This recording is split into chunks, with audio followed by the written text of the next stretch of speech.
John mark మా వద్ద సంవత్సరం పాటు బైబిల్ ట్రైనింగ్ పొందాడు. జాన్ మార్క్లో ఉన్నటువంటి ప్రత్యేకమైనటువంటి లక్షణం, నాకు నచ్చిన లక్షణం ఏంటంటే స్పీడ్. జాన్ మార్క్ గురించి నేను ఎక్కడైనా ఏదైనా చెప్పాలంటే ఏమని చెప్తానంటే, బస్సులో సీటు దొరకాలంటే తోసుకున్నవాడిది సీటు.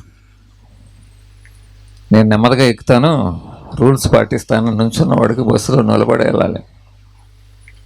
జాన్ మార్క్ జీవితంలో ఆ స్పీడ్ తన జీవితంలో దేవుడిచ్చినటువంటి గొప్ప ఆశీర్వాదంగా, దేవుని కొరకు జీవించాలని నిర్ణయించుకున్నటువంటి తపన, దేవుని కొరకు బ్రతకాలి. దేవునిలో క్లాస్ మొదలు పెట్టగానే 20 మంది స్టూడెంట్స్ ఉండేవాళ్ళు.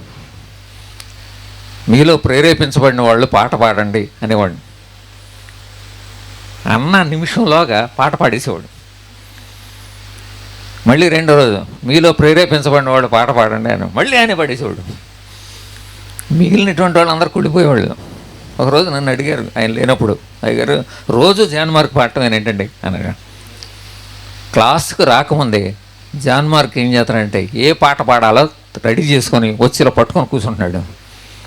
మిగిలిన వాళ్ళు ఏం చేస్తున్నారంటే పాట పాడండి అన్నప్పుడు ఏ పాట పాడదామని ఎత్తుకుంటున్నారు. వాళ్ళకి మీకు తేడాది అన్నాను. అంతేకాదు, సంవత్సరం అంతా కూడా నేను గమనించాను, చక్కగా దేవుని వాక్యాన్ని నేర్చుకోవడంలో ఆసక్తి కలిగి చెప్తున్న ప్రతి నోట్స్ రాసుకోవడం కానీ. సరే, సంవత్సరం అయిపోయింది. ఆ సమయంలో మా భార్య గర్భవతిగా ఉండటం వాళ్ళ ఇంటికి వెళ్తాంలో నేను ఒక్కడే ఉండిపోయాను ఇంట్లో.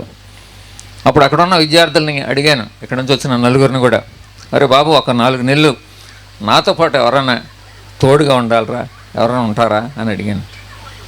ఆయనతో వచ్చిన మిగిలిన ముగ్గురు అన్నారు, మా కుదరదు అయ్యారు అన్నారు. జాన్ మార్క్ అన్నాడు, అయ్యారు మీరు ఎన్ని రోజులు ఉండమంటే, ఎన్ని నెలలు ఉండమంటే అన్ని నెలలు మీతో పాటు ఉంటానన్నాడు.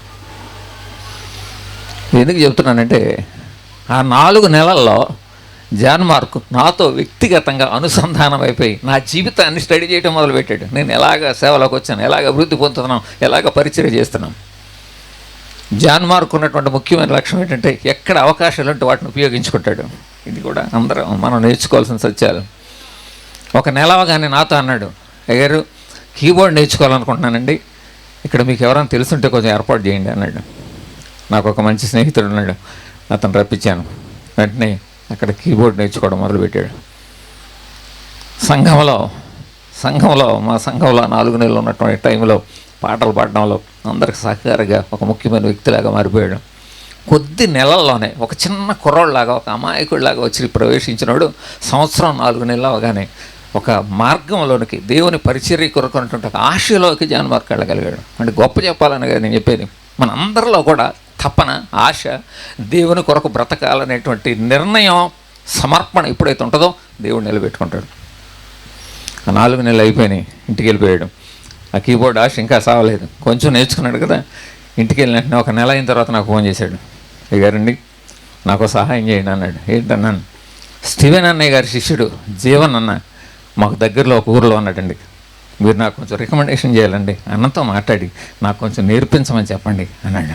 చూసారా, తమ్ముడు స్టీవెన్సన్ గారి దగ్గర కీబోర్డ్ వాయిస్తున్నటువంటి ప్రముఖమైనటువంటి ఒక విద్వాంసుండి ఎక్కడ ఉన్నాడో కనిపెట్టి మళ్ళీ ఆయన దగ్గర నేర్చుకోవడానికి నన్ను రికమెండేషన్ పెట్టుకొని, నేను వెంటనే ఆ తమ్ముడికి ఫోన్ చేశాను. తమ్ముడు అన్నాను, నేనంటే మంచి గౌరవం అన్నయ్య, చెప్పండి, ఇగో నా శిష్యుడిని పంపిస్తున్నాను, మీరు కొంచెం కీబోర్డ్ నేర్పించండి అన్నాను. ఈ రోజున జాన్ మార్క్ ఎంతోమంది చాలా సీనియర్ కీబోర్డిస్టులు బోర్డు మంది అయిపోయారు, తమ్ముడు దగ్గర వాయించలేదు. జాన్ మార్క్ తమ్ముడు స్టీవెన్సన్ గారి అనేక సభల్లో కీబోర్డ్ వాయిస్తున్నాడంటే నిజంగా అది దేవుని యొక్క అద్భుతమైనటువంటి కృప. అలాగన అది అయిపోయింది. ఇంకా ఆ తర్వాత చెప్పాడు అయ్యగారు, అలాగని కీబోర్డు మీద వెళ్ళాడు, అలాగని పాటల మీద లేడు. పాటల గురించిన పిచ్చి ఎక్కువైపోయింది. ఎంత పిచ్చి ఎక్కువైపోయిందంటే నాకు వెంటనే 10 పాటలు పంపించాడు. అయ్యగారు ఈ 10 పాటలు రాశాను చూడండి అన్నాడు. ఇంకా పాటలు రాయడం మొదలుపెట్టాడు. ఇప్పుడు 100, 110 అయిపోయినాయి. 110 పాటలు రాసేసాడు. అది కూడా అయిపోయింది. ఇంకా దేవుని దగ్గర అసలైనటువంటి పనులకు మొదలుపెట్టాడు. దేవా, నీ సేవ చేయాలని ఆశపడుతున్నాను, నీ చిత్తమైతే నన్ను నడిపించిన ఆయన. దేవుని పిలుపు కొరకు నన్ను అడిగాడు, అయ్యగారు సేవ చేయాలనుకుంటున్నా, ఏం చేయాలని. వాళ్ళ అయ్యగారిని అడిగాడు ఏం చేయాలని. అప్పుడు ఆయన నేను ఒకటే మాట చెప్పాం, నువ్వు దేవుని దగ్గర కనిపెట్టు, దేవుడు నీకు ప్రత్యక్షపరుస్తాడు ఖచ్చితంగా అని. వెంటనే ప్రార్థన చేయడం మొదలుపెట్టాడు. అద్భుతమైనటువంటి దేవుని పిలుపుని అందుకున్నాడు. ఒకరోజు నాకు ఫోన్ చేసి చెప్పాడు, అయ్యగారు దేవుడు నన్ను పిలుచుకుంటున్నాడండి, సేవ కొరకు బలముగా ముందుకు సాగాలని పరిశుద్ధ ఆత్మదేవుడు నన్ను నడిపిస్తున్నాడు. ఎక్కడికి వెళ్ళాలని నేను మొత్తుకుంటుంటే, మొర్ర పెడుతుంటే, ఎక్కడో అరణ్యంలో ఉన్నటువంటి భద్రాచలం అవతల ఉన్నటువంటి ఒక ఏమి మారుమూల ప్రదేశంలో, ఏమీ సంఘం లేని, సేవ లేని, ఒక్క కుటుంబం కూడా ప్రభువు నమ్మనటువంటి కుటుంబాలు ఉన్నటువంటి స్థలాన్ని దేవుడు నాకు చూపిస్తున్నాడండి, నేను వెళ్ళాలనుకుంటున్నాను అన్నాను. అయ్యగారు నేను ఒకటే మాట చెప్పాను, దేవుడు మీకు చెప్తే నువ్వు వెళ్ళిపోవాలి. కనుక జాన్ మార్క్ జీవితం నేను ఎంతోమందికి మా బైబిల్ క్లాస్, మళ్ళీ ఇప్పుడు వేరే క్లాస్ నడుపుతున్నాం, ఈ క్లాస్ వాళ్ళు కూడా నేను జాన్ మార్క్ గురించి చెప్తుంటాను. పూర్వం ఒక కుర్రాడు ఉండేవాడు జాన్ మార్క్ అని, ఇట్లా ఉండాలయ్యా జీవితం అని.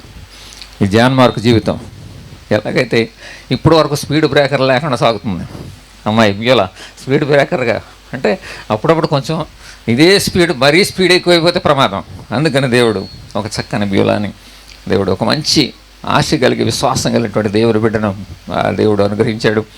జాన్ మార్క్ రాబోయే భవిష్యత్ జీవితంలో ఇద్దరు కూడా ఆత్మ సంబంధంగా ఆశీర్వదించబడి దేవుని కృపలో ముందుకు సాగుతారని విశ్వసిద్దాం. దేవుడి మాటలు దీవించిన గాక.